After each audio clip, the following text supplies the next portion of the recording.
Hello dear students. Tiwari Academy में आप सभी लोगों का स्वागत है। मेरा नाम है राहुल और आज की इस कंप्लीट वीडियो लेक्चर के अंदर हम डिस्कस करेंगे क्लास 12th का चैप्टर नंबर 7 और जो आपकी फ्लेमिंगो की बुक है उसी का चैप्टर नंबर 7 है और इस चैप्टर का नाम है द इंटरव्यू। तो इस कंप्लीट चैप्टर के अंदर हम क्वेश्चन आंसर के साथ साथ वर्ड मीनिंग्स को कवर करेंगे और इसके साथ साथ हम इस कंप्लीट चैप्टर के इंग्लिश टू हिंदी ट्रांसलेशन के बारे में भी डिस्कस करेंगे। तो चलिए देखते हैं इस कंप्लीट चैप्टर को। उम्मीद करता हूं कि अपनी book, pen, rough copy, highlighter सारी चीजें आपने अपने पास रखी होंगी। अगर इसके फर्स्ट पैसेज को अगर आप देखें, फर्स्ट पार्ट को अगर आप देखें और इसको रीड आउट करने की कोशिश करें और एक एक लाइन को समझने की कोशिश करें तो यहां पे लिखा हुआ है सिंस इट्स इन्वेंशन। इन्वेंशन का मतलब होता है खोज। A little over 130 year ago यानी कि पहले, the interview has become common place for journalism. 130 साल से थोड़ी ज्यादा समय से जब आप इसके बाद की बात करूं मैं, तो जो इंटरव्यू है यानी कि जो साक्षात्कार है इसका आविष्कार हुआ, इन्वेंशन हुआ।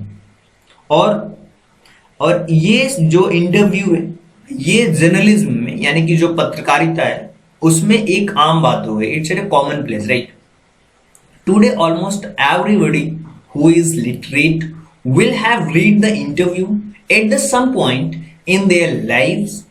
While from the other point of view, several thousand celebrities have been interviewed over the years, some of them repeatedly. Today, आजकल लगभग हर जो लिटरेट पर्सन है, जो साक्षर आदमी है, उसने जीवन में कभी ना कभी कोई ना कोई इंटरव्यू जरूर पढ़ा होगा। have read an interview at the some point at their lives। अपनी जिंदगी के अंदर कभी न कभी कोई इंटरव्यू पढ़ा होगा। जबकि दूसरे अगर दृष्टिकोण से देखा जाए, अदर पॉइंट ऑफ व्यू देखा जाए, तो पिछले कई वर्षों में हजारों ऐसे सेलिब्रिटीज हैं, जो प्रसिद्ध व्यक्ति हैं, उनका जो इंटरव्यू है वो लिया जा चुका है। have been interviewed over the years, some of them repeatedly। और कुछ लोग उनमें से कुछ का बार बार लिया गया है, some of them repeatedly, right? So it is hardly surprising the opinion of the interview. It's of its function, methods and the merits vary considerably। So इसलिए इसमें कोई भी आश्चर्य नहीं है कि जो इंटरव्यू है, इंटरव्यू के जो ओपिनियंस हैं उसमें आपके जो काम है उसके बारे में, जो तरीके हैं, जो गुण है, जो क्वालिटी है, उसके बारे में विचार काफी अलग अलग हैं। So some might make quite extravagant claims for it as being in its highest form of a source of truth and in its practice and art। Some might make, और कुछ लोग बहुत ही एक्स्ट्रावेगेंट मतलब अतिशयोक्ति से, मतलब आप कह सकते हो कि दावा कर सकते हैं कि उनका जो हाईएस्ट फॉर्म है वो इस इंटरव्यू का सत्य का सोर्स है। जो सत्य है ना उसका सोर्स है, source of truth and in the practice and art. और ये एक उनके व्यवहार में ये कला है। Others usually celebrates who sees themselves as the victim might despise of interview as an unwarranted intrusion into their lives and feel that it somehow diminishes them, just as some primitive culture. It is a belief that if one takes a photographic portrait of somebody, then one is stealing that person's soul। और एक चीज मैं आपको बताऊं कि यहाँ पर वो चीज बता रहे हैं कि बहुत लोग अतिशयोक्ति से ये दावा भी कर सकते हैं कि ये जो उनका सत्य का सोर्स है, उनके एक आर्ट है, प्रैक्टिस एंड आर्ट। सो अन्य जो लोग हैं, अदर्स यूजुअली मतलब आमतौर पर, सेलिब्रिटीज जो प्रसिद्ध लोग हैं, who them self in a victims, और आमतौर पर जो प्रसिद्ध लोग हैं उनका विचार इसका शिकार समझते हैं।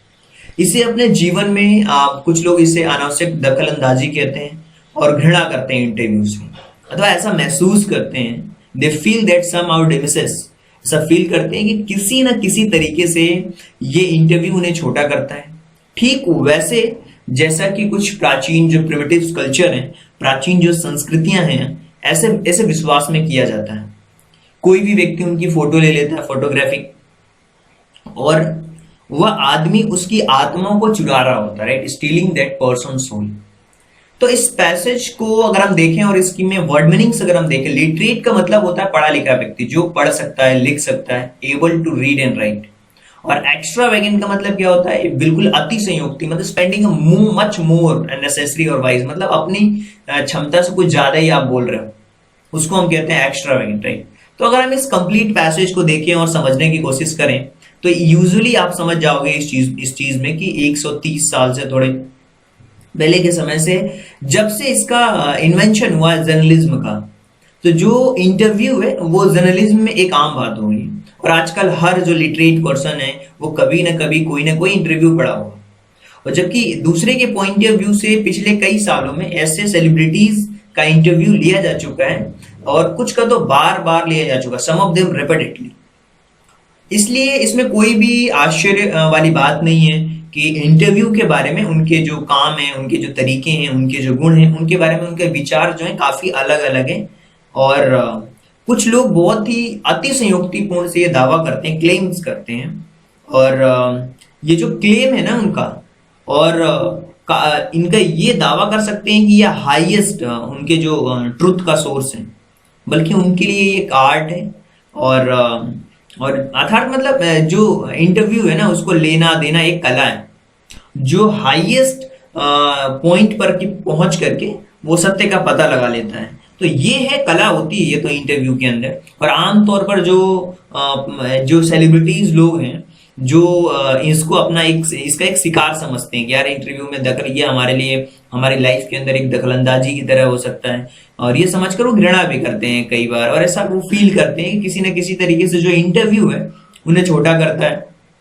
ठीक वैसे ही जैसे कि प्राचीन समय में जो प्रिमिटिव कल्चर रहा है हमारा, उसमें ऐसा विश्वास किया जाता है कि कोई भी व्यक्ति किसी की फोटो खींच लेता है तो आदमी क्या है, उसकी आत्मा को चुरा रहा है, one stealing the person soul, right. So अगर हम आगे देखें तो यहाँ पे लिखा हुआ है कि वीएस नाउपाल feel some peoples are bounded by interviews and loss a part of themselves, like Carroll, a creator of Alice in Wonderland, so that to have just a horror of the interview, and he never consented to be interviewed. It was this his horror being lionized which made him thus repel would-be acquaintances, interviews, and the persistent petitioners for his autograph. And he would afterwards relate the story of his success in the silencing all such a people with much satisfaction and amusements. तो एक चीज जो आपको समझना पड़ेगा कि जो VS Naipaul है, ये एक तरीके से आप कह सकते हो कि जब आप बुक में देखोगे इनके बारे में, तो ये एक बहुत ही अच्छे लेखक के रूप में प्रसिद्ध है, जिन्होंने अपनी अलग अलग एक तरीके से जो यात्रा से संबंधित जो चित्र हैं उनको बताया है अपनी पुस्तकों के अंदर। और हमारे जो पूर्वज हैं जिन्होंने 2001 में साहित्य नोबेल पुरस्कार उनको प्राप्त हुआ था, वीएस नायपॉल के बारे में आपको बता रहे, तो वो महसूस करते हैं, feel the some people are bounded, वो ऐसा फील करते हैं, वो ऐसा महसूस करते हैं कि कुछ लोग जो इंटरव्यू में उससे घायल होते हैं और कुछ अपना हिस्सा खो देते हैं।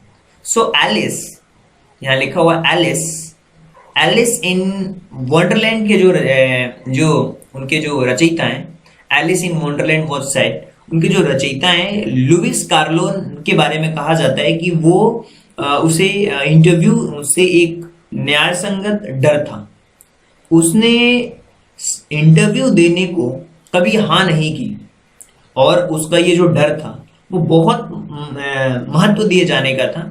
सभी जो परिचित थे, जो इंटरव्यूअर थे, जो ऑटोग्राफ की मांग करने वाले अड़ियल लोगों को जो अड़ियल लोग थे ना, उनसे दूर रखता था। अब बाद में बड़े संतोष और विनोद के साथ ऐसे लोगों को चुप रखने की अपनी सफलता की कहानी सुनाया करता था, right. He success in the silencing all the such people with the satisfactions and amusement, तो अपनी सक्सेस की कहानियां सुनाया करता था। और इसमें कुछ और भी चीजें, जैसे कि आप लिखा रुडयार्ड किपलिंग। अभी जो रुडयार्ड किपलिंग है, ये इन्होंने जो as an more condemnatory attitude towards the interviewer his wife कॉर्लिनी writes in the his diary, for 14th October 1892 that their day was recalled by the two reporters from Boston. जो Rudyard Kipling ने जो interview के प्रति कहीं ना कहीं उनकी जो घृणा थी वो एक उनके दृष्टिकोण को व्यक्त किया, और 14 अक्टूबर 1892 को उनकी जो वाइफ थी कार्लोनीन, उन्होंने अपनी डायरी में लिखती हैं कि बोस्टन से आए दो संवाददाता ने उनका दिन खराब कर दिया। वे लिखती हैं कि पति ने संवाददाताओं से कहा, क्या कहा था? She reports her husband as a saying to reporters, why do I refuse to be interview? मैं इंटरव्यू देने से मना क्यों करता हूं? Saying the reporters, why do I refuse to interview?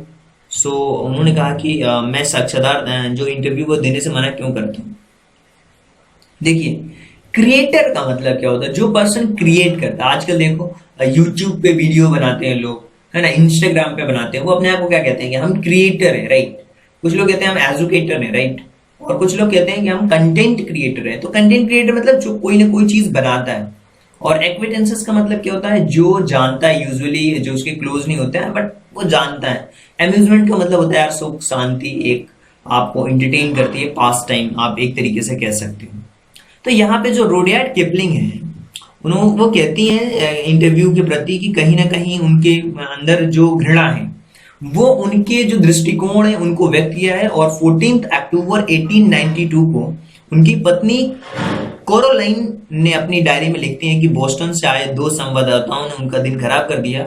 वे लिखती हैं कि उनके पति ने रिपोर्टर से कहा कि मैं इंटरव्यू देने से मना क्यों करता हूं, क्योंकि बिकॉज इट्स इमोरल, ये अनैतिक है, और इट्स अ क्राइम, ये अपराध है।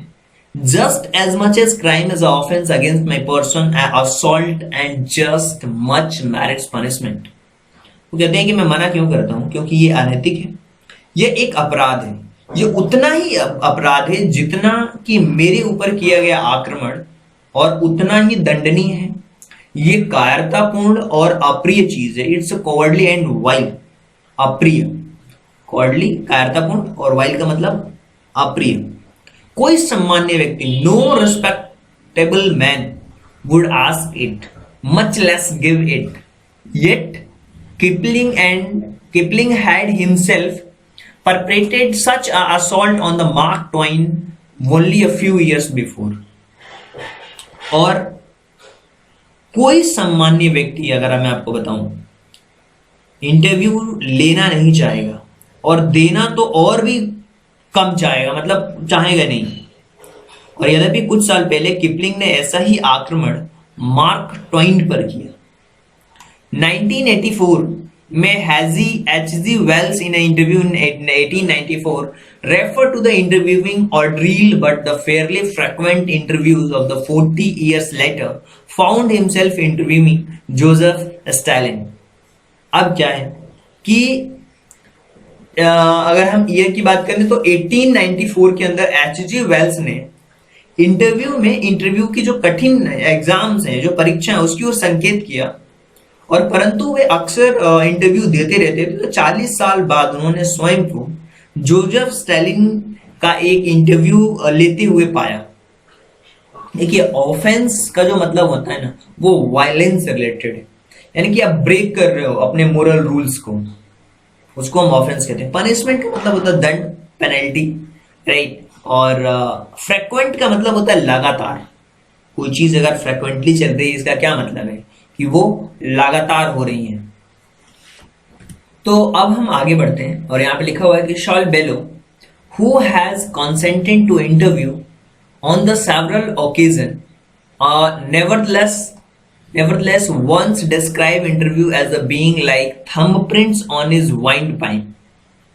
जो शॉल बेलो एक अनेक जो अपॉर्चुनिटीज थी, जो अवसर थे, उन पर इंटरव्यू देना स्वीकार करने के बावजूद भी एक बार इंटरव्यू को अपनी श्वास नली और अंगूठे के निशान जैसा किसी के द्वारा गले में दबाने जैसा बताया, जैसे लगता है ना कि गले दबा दिया हो किसी को अंगूठे से।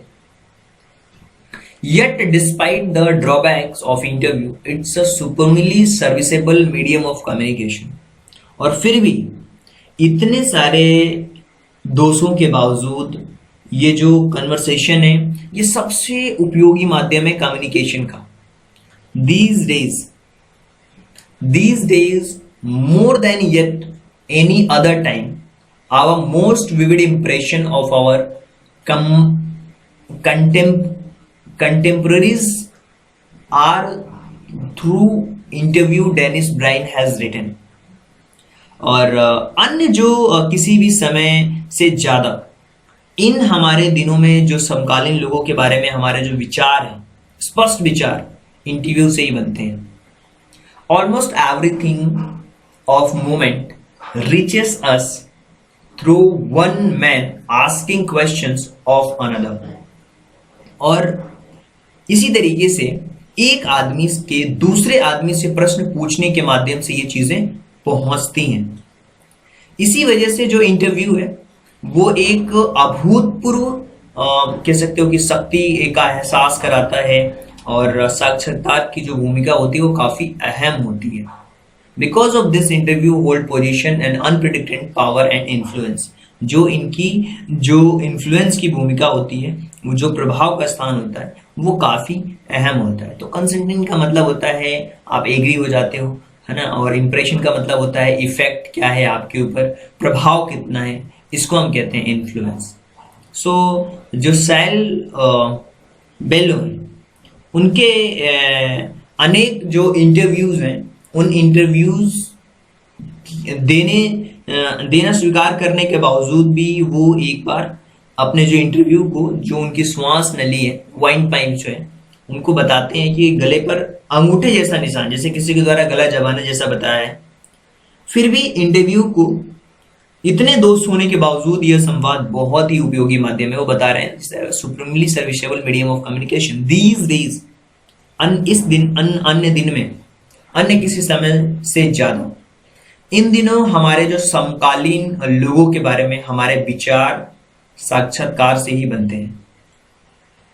और डेन ब्रायन ने लिखा है कि लगभग हर अत्यंत महत्वपूर्ण बात एक आदमी तक एक दूसरे आदमी से पूछने के माध्यम से पहुंचती है. और इसी वजह से जो इंटरव्यू है अभूतपूर्व शक्ति और प्रभाव का स्थान रखता है. अर्थात साक्षात्कारकर्ता की भूमिका बहुत अहम होती है. इन्फ्लुएंस का मतलब होता है प्रभाव, राइट. तो इस वजह से हम क्या कह सकते हैं कि जो इंटरव्यूअर होता है और जो इंटरव्यू लेने वाला होता है और जो देने वाला होता है, दोनों की जो भूमिका होती है बहुत अहम होती है. यहाँ पे हमने कंप्लीट कर लिया है अपने चैप्टर का फर्स्ट पार्ट. अब आप देखेंगे अपनी बुक के अंदर, तो यहाँ से सेकेंड पार्ट स्टार्ट होगा. और सेकेंड पार्ट भी काफी इजी है. आपको बहुत इजीली समझ आएगा सेकेंड पार्ट भी, और आप अच्छी तरीके से रिलेट भी कर पाएंगे. देखिए, जब भी आप बुक्स को पढ़ते हैं तो आप समझने के पर्पज से पढ़िए. ऐसा नहीं कि हमें ये क्वेश्चन दे दिया है, हमने इन क्वेश्चंस को रट लिया है और एग्जाम में ये क्वेश्चन आ जाएंगे तो हम इन क्वेश्चन को कर लेंगे. ऐसा बिल्कुल भी नहीं होता. क्यों? क्योंकि जरूरी नहीं है कि जो क्वेश्चन दिए हैं वही क्वेश्चन आए. तो हमें क्या करना है, चैप्टर को समझना है, इसकी मीनिंग को समझना है, इसके एक्सप्लेनेशन को समझना है. तो एक बार जैसे मान लीजिए मैंने कोई आपको स्टोरी सुना दी और उस स्टोरी से रिलेटेड अगर कोई भी क्वेश्चन पूछा जाएगा तो क्या आप उनके आंसर्स को अपने वे में नहीं लिख पाएंगे? बिल्कुल लिख पाएंगे. अगर नहीं आता लिखना अपने वे में तो हम उसको भी सिखाएंगे कि कैसे लिखना है, कैसे प्रिपेयर करना है, कैसे हम अपने जो ग्रामर है उसकी मदद से हम सेंटेंसेस को फॉर्म कर सकते हैं. बहुत सारी चीजें हैं सीखने को. खैर, चलिए हम सेकेंड पार्ट पे आते हैं. सेकेंड पार्ट के अंदर यहाँ पे अगर आप देखिए, the following in extract from interview Umberto Eco से ये लिया गया है, फॉर्म किया गया है. The interview is a Mukund Padmanabhan from the Hindu. और ये जो द हिंदू का जो आर्टिकल है, जो अंग्रेजी उपन्यासकार है डेविड लॉन्च, और जो ये interview Mukund Padmavat from the Hindu से है. और Umberto Eco, a professor at the University of Bologna in Italy, had already acquired a formidable reputation as a scholar for ideas on semiotics semiotics, literary interpretations, and medieval aesthetics before the turn to write fictions, the study of science. देखिए, यहाँ पे अगर आप इन चीजों को देखें तो जो उम्ब्रेटो इको है, हो सकता है कि मैं बहुत सी चीजें कर लेने का एहसास कराता हूं, पर अंत में मैं संतुष्ट भी होता हूं कि वे चीज हमेशा एक एक जैसी चीज रहती है वो। तो ये जो चीजें हैं, देखिए इस कंप्लीट पार्ट को हम स्टार्टिंग से देखते हैं ताकि आप अच्छे तरीके से समझ पाए। पार्ट टू में अगर आप देखें इस फर्स्ट लाइन को, कि ये जो एक्सट्रैक्ट किया गया इंटरव्यू उम्ब्रेटो इको से एक्सट्रैक्ट किया गया है, और यहाँ पे लिखा हुआ the interview is Mukund Padmanabhan from the Hindu, और द हिंदू के जो संपादक हैं मुकुंद पद्मभावन, उनका ये इंटरव्यू है। और Umberto Eco a professor at the university of Bologna in Italy, और जो इटली के बोलोगना विश्वविद्यालय के जो प्रोफेसर हैं यू इको, उपन्यास लिखना स्टार्ट कर सकते, उपन्यास लिखना स्टार्ट करते हैं in Italy. Already acquired the formidable reputation as a scholar for his ideas, semiotics, the study of science, literary interpretations, and medieval aesthetics before the turn writing fictions. तो जब वो जो इटली के बोलोगना विश्वविद्यालय के जो प्रोफेसर हैं you eco, वो क्या करते हैं, अपना उपन्यास लिखना शुरू करने से पहले जो अलग अलग सेमोटिक्स हैं, चाहे इंटरप्रिटेशन की बात करें, चाहे साहित्य व्याख्या की बात करें, चाहे हम मध्ययुगीन सौंदर्य शास्त्र की बात करें, अपने विचारों के लिए एक विद्वान के रूप में वो अधिक प्रतिष्ठा प्राप्त कर चुके हैं। सो यहाँ पे लिखा लिटरली फिक्शन, साहित्यिक जो उपन्यास होते हैं, और एकेडमिक टेक्स्ट, और जो अकादमिक लेखन होता है as a children's books, newspaper, articles and written output is regularly large and wide ranging. In 1980, he acquires the equivalent of intellectual superstardom with the publications of Name of Rose, with sold more than 10 million copy. तो मैं आपको बताऊं कि साहित्यिक उपन्यास हो गया, अकादमिक लेखन हो गए, निबंध हो गया, बच्चों की बुकें हो गई, समाचार पत्र के लिए लिखे गए उनके लेख, उनके द्वारा जो लिखित साहित्य है ना, अत्यंत ही आश्चर्यजनक रूप से काफी विशाल, बड़ा है, लार्ज है, और व्यापक भी है, वाइड रेंजिंग भी। सन 1980 में जो 1980 में नेम ऑफ द रोज प्रकाशन के साथ, जिसकी 1 करोड़ से भी ज्यादा प्रतियां बिकी, वो एक बौद्धिक सुपरस्टार के समकक्ष उनको दर्जा प्राप्त हो गया था।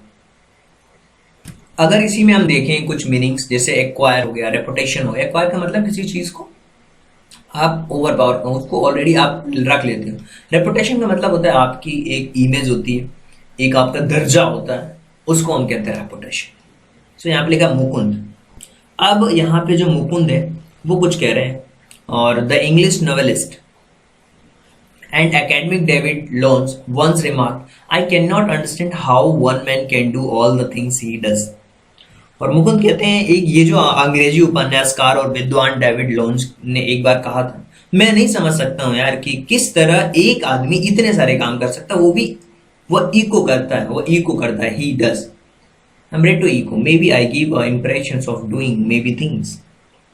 कहते हैं हो सकता है कि मैं बहुत चीजें कर लेने का एहसास करता हूँ, पर अंत में मैं संतुष्ट हूं कि हमेशा वही चीज करता रहता हूं Mukund. But at the end I convinced am I always doing the same things, कि एक ही चीज करता हूं। मुकुंद कहता विच इज कौन सी, तो उम्ब्रेटो इको कहते हैं oh now it's more difficult to explain, और ये बहुत ही समझाना कठिन है, ज्यादा मुश्किल है। मेरी कुछ दार्शनिक रुचियां हैं, I have some philosophical interested and I pursue them through my academic works and my novel. Even my books for children are about non-violence and peace. You see such a bunch of ethical, philosophical interested. तो वो कह रहे हैं कि अब देखिए उम्ब्रेटो और eco कहते हैं कि और now it's more difficult to explain, ये समझाना ज्यादा मुश्किल है, और मैं I have some philosophical interest, मेरी कुछ दार्शनिक रुचियां हैं और कुछ जो शैक्षणिक काम है। आई परस्यू सम तो एकेडमिक वर्क, और उन उपन्यासों के माध्यम से मैं उन्हें पाने की कोशिश करता हूँ। Even my books and for the children's and about non violence and peace, even कि जो मेरे बच्चों की पुस्तकें हैं अहिंसा और शांति के बारे में है, वही नैतिक और दार्शनिक रुचियों का गुच्छा भी है मेरे पास, एक बंच बंच ऑफ इथिकल, मतलब कि जो गुच्छा है रुचियों का गुच्छा है, फिलोसफिकल इंटरेस्टेड है मेरे, कुछ दार्शनिक रुचियां हैं। सो कन्विंस का मतलब होता है क्या होता है, उस कोई एक आर्ग्यूमेंट है, उस चीज में आप एविडेंस देते हो, विश्वास दिला देते हो, कन्विंस हो जाता है पर्सन। और फिलोसफिकल का मतलब होता है कि दार्शनिक चीजें जो आप करते हो, ऑक्यूपाइड फिलोसफी, राइट, जो फिलोसफी से आती है। And I have a secret, कहते हैं कि मेरे पास एक रहस्य है, और फिर एक मेरा रहस्य भी है।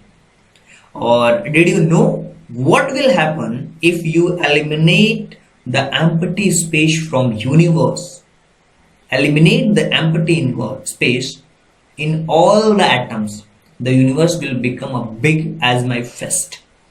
वो कहते हैं कि क्या आपको पता है कि जो ब्रह्मांड है, खाली को समाप्त कर दिया जाए तो सारे जो एटम्स हैं, जो परमाणु हैं, वो खाली स्थान को समाप्त कर दिया जाए तो क्या होगा, जो ब्रह्मांड है ना, मेरी मुट्ठी जितना हो जाएगा, मेरी फिस्ट के जितना हो जाएगा।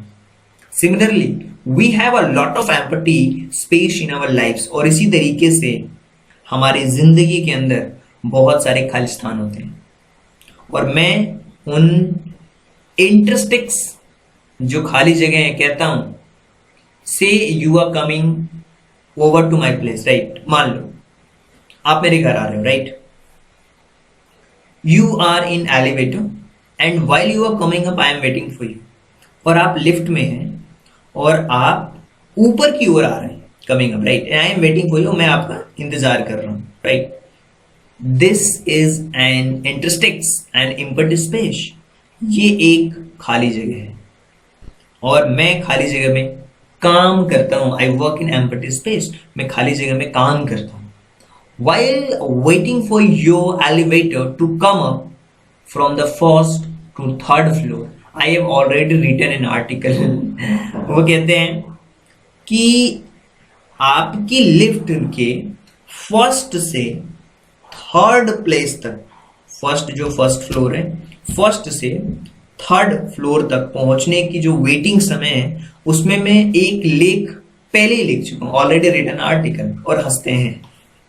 सो एलिमिनेट का मतलब होता है अलग करना, एलिवेटर का मतलब होता है मूविंग, एक जैसे कि एलिवेटर का मतलब लिफ्ट होता है, right.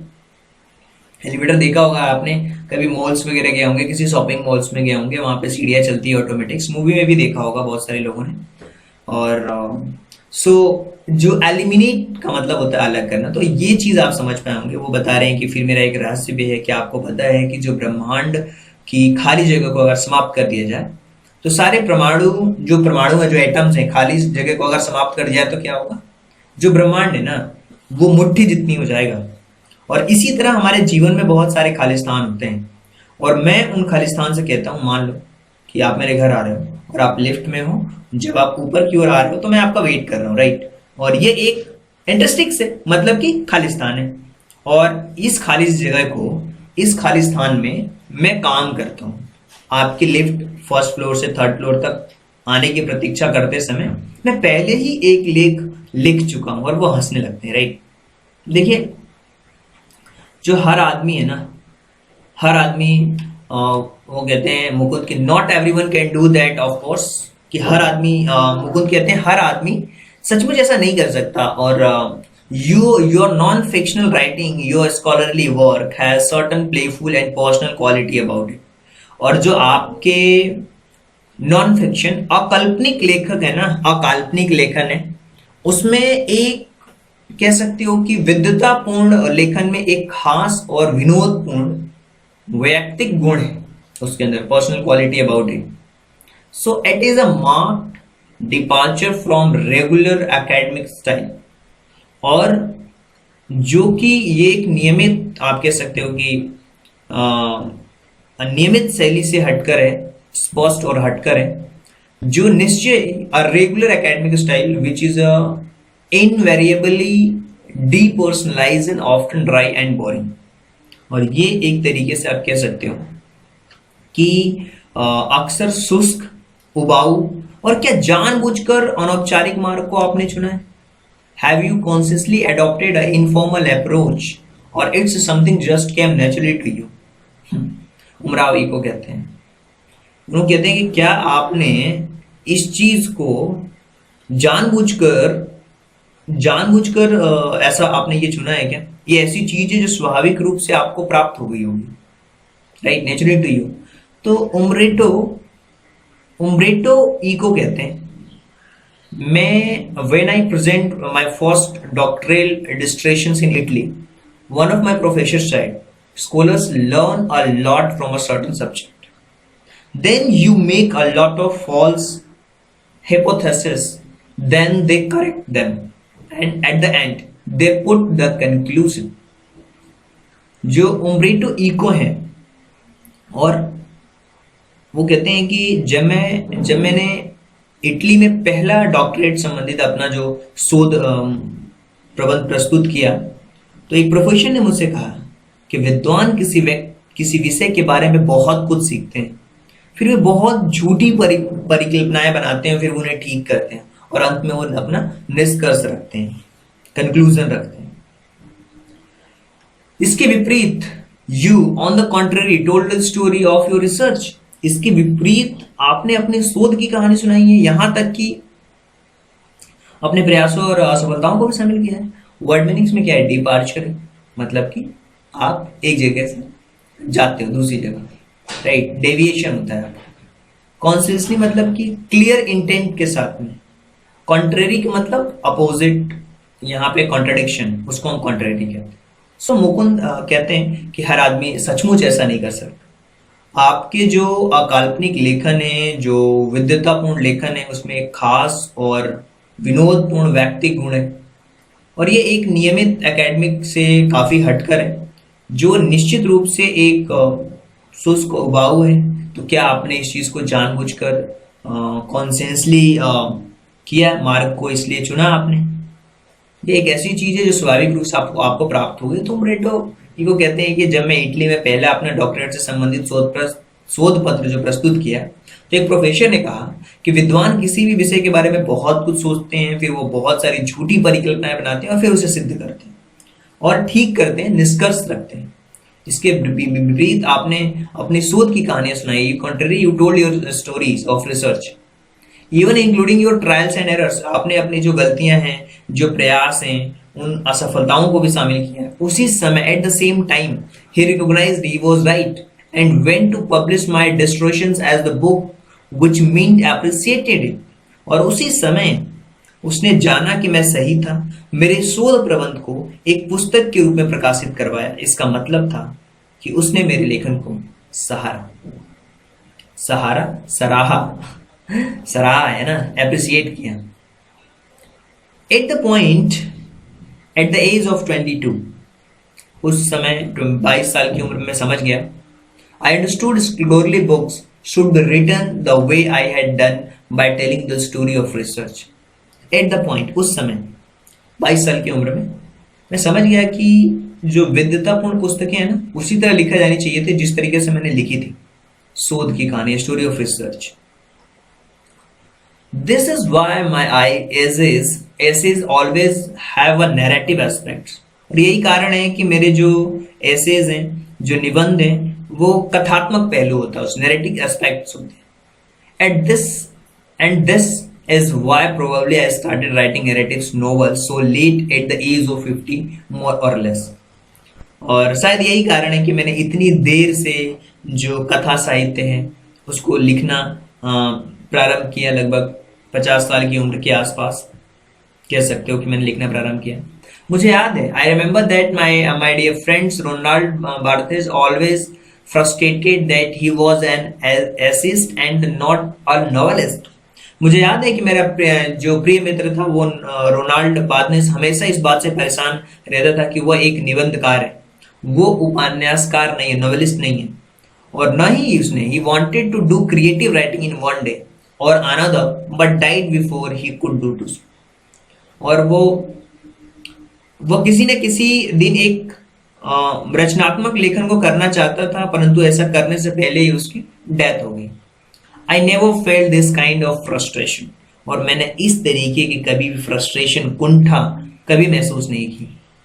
I started writing novels by accidents, मैंने तो संयोग बस नॉवेल्स लिखना स्टार्ट किया, लिखना शुरू किया उपन्यास। एक दिन मेरे पास करने को कुछ भी नहीं था, I had nothing to do today on one day, so I started, तो मैंने लिखना शुरू कर दिया, उपन्यास लिखना। और ये जो है चीजें यहाँ पे जो अप्रिसिएट दिया हुआ है, अप्रिसिएट का मतलब आपको सराहा, फ्रस्ट्रेशन का मतलब कुंठा, फ्रस्ट्रेट अंदर से आपको कुंठित हो रहे हो आप, उसको हम कहते हैं। सो वो कह रहे हैं कि तुमने इसमें क्या किया, अपने ट्रायल्स और एरर को भी डाल दिया है, और ट्रायल्स और एरर्स को डालने के बाद में उसी समय उन्होंने जाना कि मैं सही था, मेरी जो शोध पत्र थे वो एक पुस्तक के रूप में पब्लिश करवाया। इसका मतलब ये था कि उन्होंने मेरे जो लेखन थे उसको अप्रिसिएट किया, उसको सराहा। उस समय 22 साल की उम्र में मैं समझ गया था कि जो विद्वतापूर्ण पुस्तकें हैं उसी तरह लिखा जानी चाहिए जैसा मैंने लिखी थी, शोध की कहानियां कहकर। और यही कारण है कि मेरे जो निबंधों में कथात्मक पहलू होता है, वो शायद यही कारण है कि इतनी देर से जो उपन्यास लिखना प्रारंभ किया होगा, लगभग मैंने 50 साल की उम्र के आसपास। और मुझे याद है कि मेरा एक मित्र था रोनाल्ड बॉथम, हमेशा इस बात से परेशान रहता था कि यार एक निबंधकार है या वह एक निबंधकार है, उपन्यासकार नहीं है। वो किसी न किसी तरीके से एक रचनात्मक लेखन करना चाहता था, शुरू करना चाहता था, लेकिन परंतु ऐसा करने से पहले उसकी डेथ हो गई, वो मर गया, राइट। सो हुआ क्या कि, और मैंने इस तरह की जो फ्रस्ट्रेशन है ना, कुंठा कभी महसूस नहीं की। मैंने संयोगवश उपन्यास लिखना शुरू किया, और एक दिन मेरे पास करने को कुछ भी नहीं था, मैंने शुरू कर दिया उपन्यास लिखना। सो उपन्यासों ने संभवतः कथा कहने की मेरी रुचि को संतुष्ट किया। सो आप कह सकते हो कि novels probably satisfied my taste of narration, मेरे जो कथा कहने का जो टेस्ट है उसको संतुष्ट किया मेरे उपन्यासों ने। अगर उपन्यासों की बात करें Mukund, talking about novels, from being a famous academic, you went on the becoming spectacularly famous after publication the name of the rose। Mukund कहते हैं कि उपन्यासों की बात करें तो एक प्रसिद्ध शिक्षा शास्त्री होने से लेकर द नेम ऑफ द रोज के प्रकाशन के बाद शानदार तरीके से प्रसिद्ध हो गए, राइट। और कम से कम 20, you have written 5 novels against many more scholarly work on non-fiction, at least more than 20 of them, Umberto Eco over 40। तो उपन्यास कहते हैं, मुकुंद कहते हैं कि अगर हम उपन्यासों की बात करें तो जो प्रसिद्ध शिक्षा शास्त्री होने से लेकर के आप द नेम ऑफ रोज प्रकाशन के बाद शानदार तरीके से फेमस हो गए। आपने कम से कम 20 विद्वतापूर्ण उपन्यास लेखन में साथ साथ 5 उपन्यास भी आपने लिखे हैं। सो उमरेटो ओगन कहते हैं कि यार ओवर 40 से ज्यादा। Mukund over 40, among them seminal piece of work of semiotics.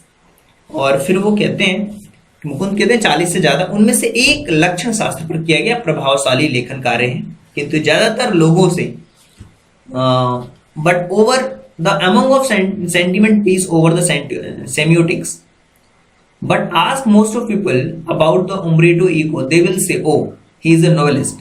लेकिन मुकुंद कहते हैं कि बस ज्यादातर लोगों से अगर पूछो तो वो कहेंगे कि अरे वो तो उपन्यासकार है। तो क्या आप इससे परेशान होते हैं? Does that bother you? So यहाँ पे देखिए कुछ चीजें दी गई, जैसे कि स्पेक्टुलरी का मतलब होता है ड्रामेटिकली थ्रिलिंग जो चीज होती है, और सेमेटिक्स का मतलब होता है एक जनरल थ्योरी, एक सिंबल आप देते हो। तो ये इंटरव्यू के अंदर ही मुकुंद कह रहे हैं कि आपने बहुत सारे फेमस एकेडमिक्स नॉवल लिखे हैं और आप फेमस हो गए, उसके बाद द नेम ऑफ रोज के बाद 5 नॉवेल्स लिखी आपने, इसके अलावा नॉन फिक्शंस लिखी 20 से ज्यादा। तो वो कहते हैं नहीं 40 ये एक सेमिनल पीस ऑफ वर्क है आपके लिए, और आपने बहुत सारे आपने 40 से ज्यादा, उनमें से एक लक्षण शास्त्र पर किया गया प्रभावशाली लेखन कार्य है। किंतु ज्यादातर लोगों से अगर उम्ब्रेटो ईगो के बारे में पूछिए तो कहेंगे कि अरे वो तो उपन्यासकार है। तो क्या आप इससे परेशान होते हैं, क्या बदर होते हैं? उम्ब्रेटो ईगो कहते हैं यस, हाँ, because I consider my self university professor who rights novels on Sunday, it's not a job.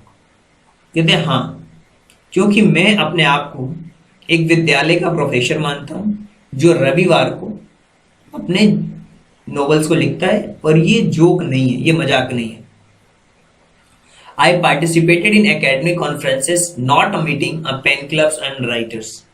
मैंने जो एकेडमिक सम्मेलन होते हैं उसमें भाग लेता हूँ, पेन क्लब्स और जो लेखकों की सभाएं होती हैं उनमें नहीं जाता। आई identify my self with the academic community, और मैं अपने आप को मैंने आइडेंटिफाई किया और स्वयं को आप कह सकते हो कि जो अकादमिक व्यक्ति होता है उसे उससे संबंधित, शिक्षा से संबंधित समझता हूँ। But okay if they most people have read only the novels, laugh and search.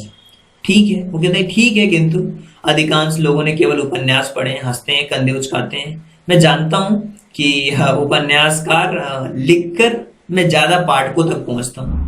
सो मैं आशा नहीं कर सकता कि लक्षण शास्त्र के लेखन मेरे 10 लाख पाठक होंगे।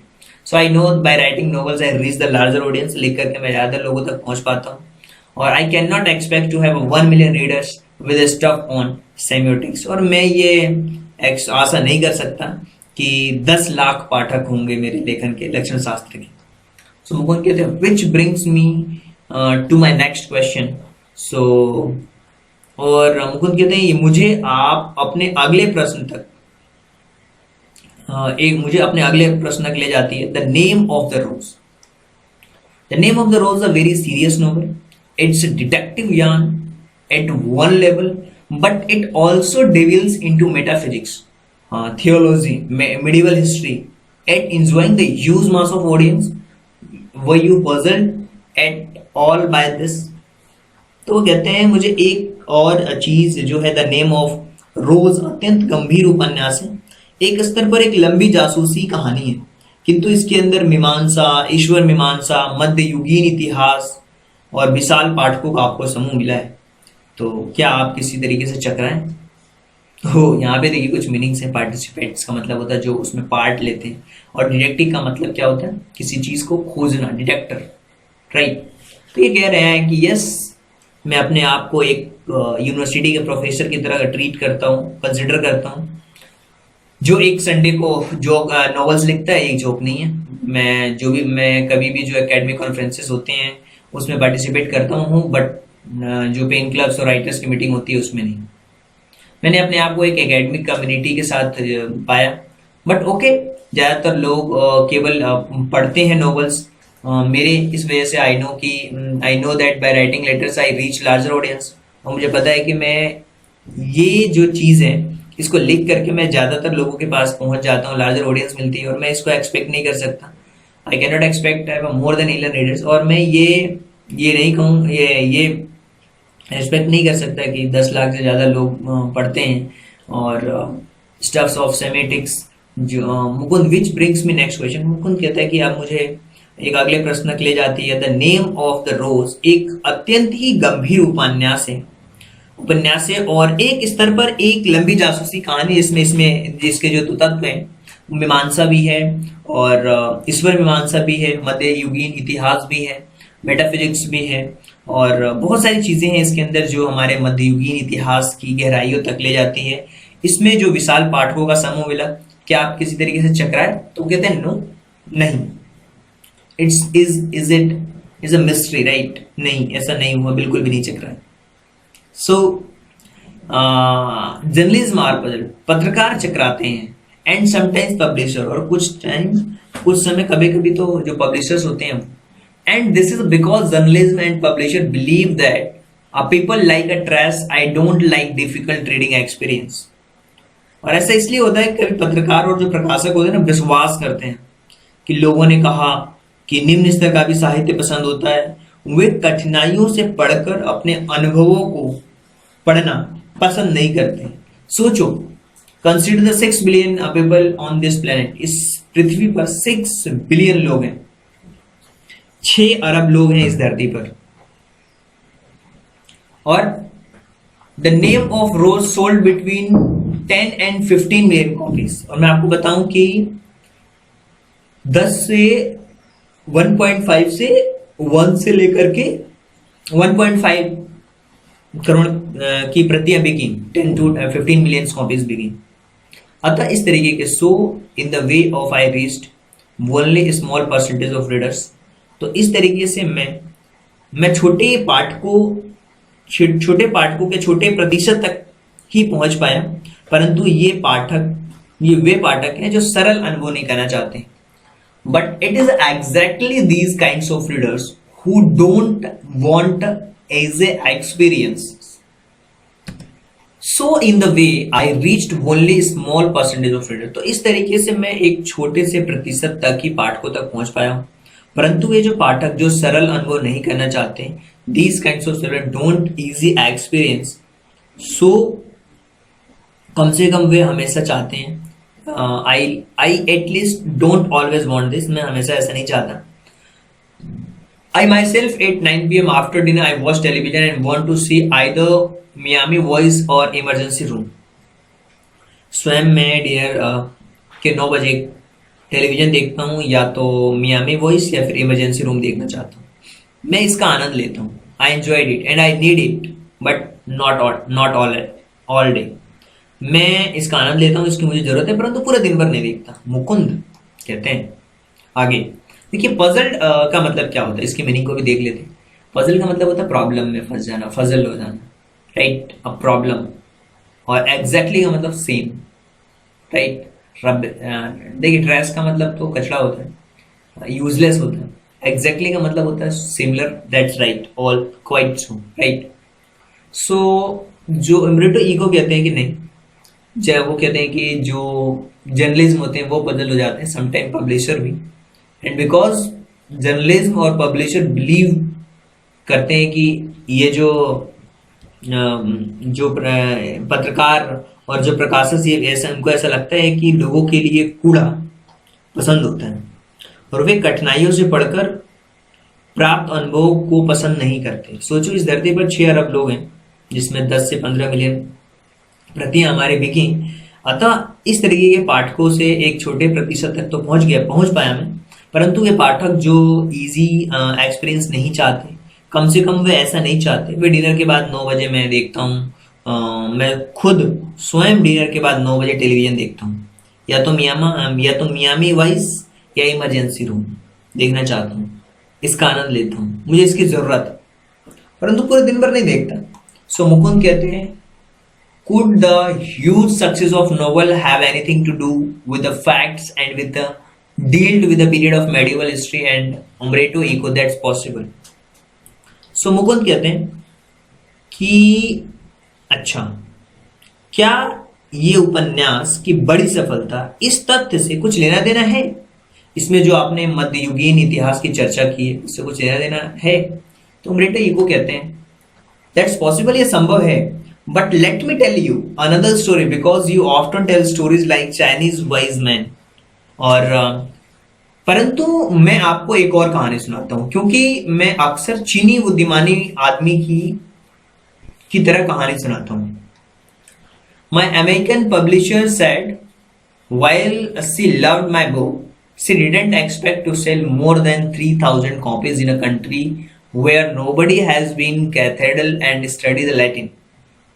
So, एक मेरे अमेरिकन प्रकाशक ने मुझसे कहा कि मेरी पुस्तक को मुझे पसंद थी, और उसने 3,000 से ज्यादा जो प्रतियां हैं वो बिकने की देश में उम्मीद नहीं थी, जहां किसी ने चर्च नहीं देखा है, कोई लैटिन नहीं पढ़ता है। अतः मुझे 300 प्रतियों की पेशगी दी गई, परंतु अंत में अमेरिका में 20 से 30 लाख प्रतियां बिकी।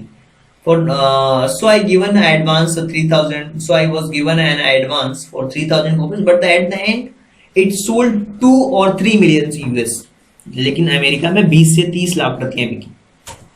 मेरी पुस्तक जो थी ना, देखिए उसके बारे में तो आगे भी बात कर रहे हैं, बट मेडिवल का मतलब होता है मध्यकालीन, राइट। देखिए हमारी हिस्ट्री को भी अलग अलग पार्ट्स में बांटा गया है। ये हमारे मेडिवल हिस्ट्री है, ये मॉडर्न हिस्ट्री है, राइट, ये एशियंट हिस्ट्री है। एशियंट हिस्ट्री का मतलब क्या होता है? प्राचीन के समय में जो इतिहास रहा। मेडिवल मतलब मध्यकालीन भारत, और मॉडर्न हिस्ट्री मतलब ये आधुनिक भारत। तो ऐसे आधुनिक इतिहास, राइट। तो ऐसे ऐसे हमारे जो इंडिया है उसको अलग अलग पार्ट में भी बांटा गया है। तो मेडिवल वहीं से ये वर्ड है। और एक्सपेक्ट का मतलब होता है जब आप किसी से उम्मीद करते हो, उसको हम कहते हैं। सो मुकुंद कहते हैं कि जो ये जो आपका ह्यूज सक्सेस है और क्या उपन्यास की इस बड़ी सफलता इस तथ्य से कुछ लेना देना नहीं है कि जो मध्यकालीन इतिहास में आपने चर्चा की, तो वो कहते हैं उम्ब्रेटो ह्यूगो की पॉसिबल है, संभव है।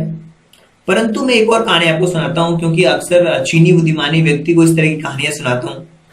और मेरी अमेरिकन प्रकाशक जो है, जो पब्लिशर्स, उन्होंने कहा कि उसे मेरी पुस्तक पसंद थी, लेकिन 3000 से ज्यादा प्रतियों से ज्यादा बिकने की देश में उम्मीद नहीं थी, जहां किसी ने चर्च नहीं देखा, लैटिन शब्द नहीं पढ़ता है। अतः मुझे 3000 जो प्रतियां हैं वो पेश की गई, उनकी मतलब एडवांस दिया गया उनको, गिवन इन एडवांस।